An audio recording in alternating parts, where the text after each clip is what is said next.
What's going on, everyone? It's Sean with another Tesla video. Well, Tesla-ish. This is actually an interview I did for my weekly real estate vlog that I put up on my Facebook business page for real estate, and I thought you all might enjoy it as well. So I sit down to interview a representative from the city of Denver and talk about some of the awesome things that they're doing on the sustainable transportation side. So a lot of it's around electric vehicles and what they're doing in the city to encourage people in the city of Denver to drive electric vehicles. So I think you'll like that a lot. And before we get into that, I just want to say thanks for all those who have subscribed to my YouTube channel. It's really cool to see it growing. If you have not done so and you're watching this, please do.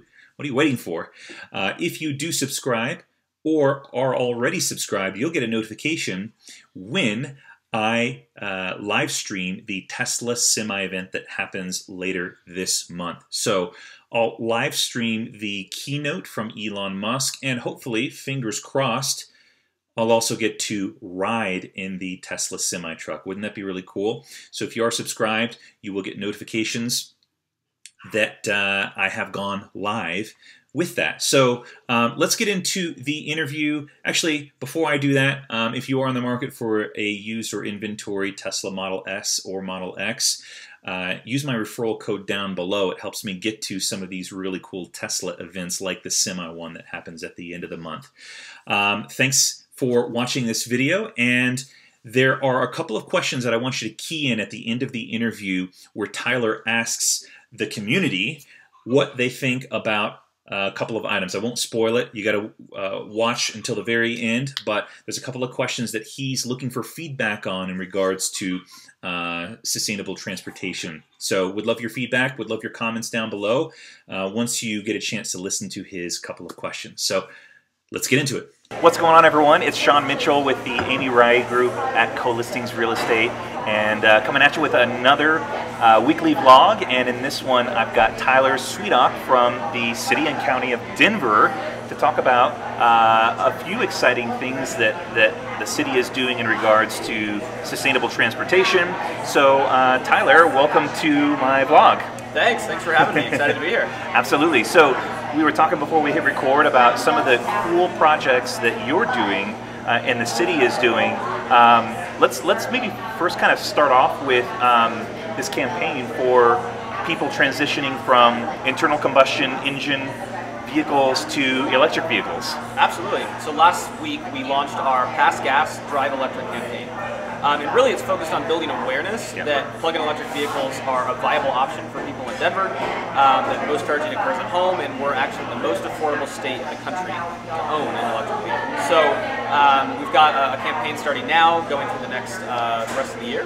And so my job here at the city is really to focus on how do we transition our transportation system as a whole to reduce our carbon footprint and improve air quality. So you said something that was interesting there, which is the most affordable state to own an electric car. Yes. Dive into that. Why is that? Yeah, it's because Colorado offers a $5,000 point of sale tax incentive for every car with a plug. And then the federal government has a $7,500 credit. So combined, up to $12,500, and that's the biggest tax benefit of any state in the country right now. I think that's pretty impressive. So forward-thinking, or maybe not forward-thinking, but tech-savvy people are probably going to have some knowledge of electric cars. What about the person who has grown up with an internal combustion engine vehicle their whole lives? What's the incentive or benefit of considering EVs? There's a lot. I think most people, when they think about their biggest investments, they think about what's the return on that investment, right? Yeah. And so internal combustion engines are so naturalized that people don't think about it. Yeah. But in reality, they cost a lot of money to operate, to maintain, and to buy outright. And so electric vehicles have about half the cost or less to operate. And with the incentives, they can actually be really affordable to buy off the lot today as well. And so that's a huge benefit. You also don't ever have to really go to get oil changes, or there's really only one moving part in an electric motor. So things don't really break down. You have a car that works, and they're a lot of fun to drive, as you know, as an EV owner. Yep. One of the questions that I get as an EV owner is, range, and the term range anxiety comes up, which is this idea that people are concerned about maybe not having enough range to get to where they need to be. So let's say you've got someone who lives in Highlands Ranch, wants to get an electric vehicle, works in downtown Denver. What do they do? Yeah. I think range anxiety is both a practical concern for EV drivers, but it's also very much a perceived concern for people that don't own an EV. The average driver in the Front Range drives about 15 miles round trip. Even the most basic electric vehicles right now have a 100-mile range. So for people that are really concerned, though, there are new models hitting the market every day. For example, the new Chevy Bolt. You can buy it for under $30,000 in Colorado. It has a 240-mile range. Of course, the Tesla Model 3 is coming out, and so we see a lot more affordably priced long-range EVs coming to market.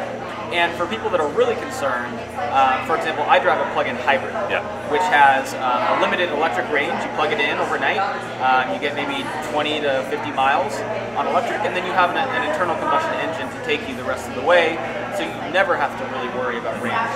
So you've got, for the plug-in hybrids, I know Prius has one.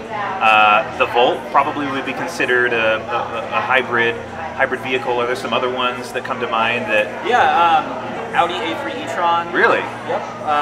Ford has two different models. Their Fusion Energy and their and another Energy that I can't remember the name of right now. So there's a lot of plug-in hybrids on the market. There are actually 37 plug-in models on the market right now. Yeah, that's really, really cool. Is the city of Denver doing anything as far as charging infrastructure? Can someone drive downtown, let's say it was a limited range EV or a limited range plug-in hybrid, and they wanted to plug in and maybe top off, where can they go? Yeah, so there's about 180 publicly available plugs in Denver. There's over 1,000 throughout the state, so there's level 2 chargers in the mountains, really a lot of the places that you go. But what most people don't know is that about 80% of charging occurs at home. Yeah. And so it's not like gas stations where you have to go out in the public and fuel. Yeah. You wake up every day with a full tank. Yep. And so I think people, if they need to charge, which absolutely they do, there's more fast chargers coming to market. Denver was one of about 16 markets around the country chosen for about a $3 million investment in charging by a company called Electrify America, which was the result of the Volkswagen cheating scandal. So over the next 2 years, we'll have an additional 300 chargers just from them, let alone the hundreds of chargers that other private businesses are installing as well. I think that's awesome. I think the more the better, but you're right. I start off with a full charge when I leave my garage, and that means that I can drive in mine for 200 miles. Yeah. That's just a long ways. Yeah. It's a really long ways, and I heard this stat was the average American drives 40 miles a day. So, I mean, that's a little bit higher than maybe what people on the Front Range do, but still, 40 miles, there's a lot of cars that are available where you can drive completely on electricity. What other things is the city working on to encourage and create more awareness around sustainable transport? Yeah, a lot of things. So one of which is walking the walk. So the city, Mayor Hancock committed to doing 200 electric vehicles in the city fleet by 2020. So we're in the process of installing infrastructure for that, some of which will be publicly available. We also have, we just got funding for next year to install at least 16 public chargers around the city. And then we're working with private developers to make sure that we have the permitting and we are helping them locate charging stations where we think they should go, not necessarily where it's most profitable. One example is low-income populations can benefit a lot from electric vehicles because the second highest cost for them is transportation. Yeah. And so if you can cut that cost in half by lowering their fuel bill and keeping it consistent, they can benefit a lot from EVs. So another program we're doing, we just got funding from the U.S. Department of Energy to deploy 150 all-electric Chevy Bolts into Lyft and Uber service. Wow. So we partnered with General Motors, and basically they're deploying cars into this market. We're going to install a series of fast chargers to support those cars, and then not only will they take the equivalent of more than 500 cars off the road because of how many miles they travel, they're also going to create awareness by people riding in them, seeing them, experiencing them, and the drivers will be able to talk knowledge. That's phenomenal. I didn't realize that. That's really cool. We just got notice of the grant award a couple weeks ago. Okay, so when should we see more Chevy Bolts that are Ubers and Lyfts around? When can we expect that? Well, I mean, I wouldn't be surprised if they're out there now. Okay. I think they'll be more popular as people catch on and realize that this is a very profitable way to drive for those services. Through this program that we're going to be doing with the grant, it's a short-term rental, so you can do a week or a month, and you get free charging, you get free maintenance, they provide insurance, and so really, you don't have to own a car to drive for these services. So yeah, very soon. That's awesome. So I'm gonna give you an opportunity to ask those that are watching the video on Facebook and YouTube. I'm going to give you the opportunity to ask a question to them. Anything that you want to know, you can ask them a question, and then we'll have them in the comments section put their answers to a question that you can ask to viewers. And so people that are viewing this will be from Denver, from other suburbs as well. But before I let you ask that question, how can people learn more about some of the campaigns that the City of Denver are doing in regards to sustainable transportation? Absolutely. So denvergov.org/passgas is our publicly facing website for the campaign. You can find a lot of other information there on the programs that we're doing. And so now can I ask the question? Absolutely, awesome. Yeah, go ahead. So I think I have two, but I'll start with, absolutely. This one. That's funny because Amy Ford, when I interviewed her, she had two questions as well. So awesome. Following suit, that's great. So I think my first question is for people that don't have an electric vehicle right now. And what is your biggest concern about purchasing one or leasing one? We work a lot to reduce the barriers to ownership. And so if it's a real or a perceived barrier, I would like to know about it, and the city would like to help address that. I think the second question is for EV drivers. What are some of the practical barriers for charging, or where would you like to see charging that would help you in your daily commute or just getting around town? Cool. I'm going to answer the second question because I am an owner. Great. And I think Tesla's working on this for central Denver, like downtown, but it's fast charging in the downtown area. Yeah. Tesla has fast charging at Pena and I-70. They also got fast charging down in Park Meadows Mall, but central downtown, there's not a whole lot. So more options for that would be amazing. Yeah, so fast charging is a huge focus for us right now. Actually, 2 fast chargers just opened downtown in the past 2 weeks. Really? One is at REI. Okay, downtown location. Awesome. And one is at the Alliance Center, which is on like 16th and Wine downtown. That's awesome. Yeah, so those two are those are open to the public. Those are open to the public. That's amazing. That's good to know.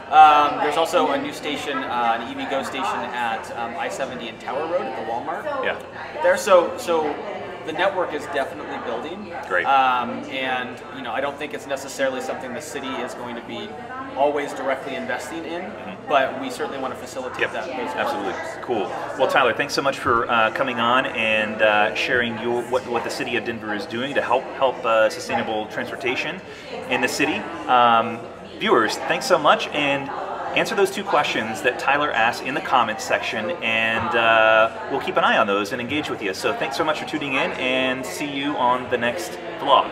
Thanks so much for watching this video. Did you catch those couple of questions that Tyler asked? Go ahead and put the answers down below, and both him and I will be watching those responses and engaging with you.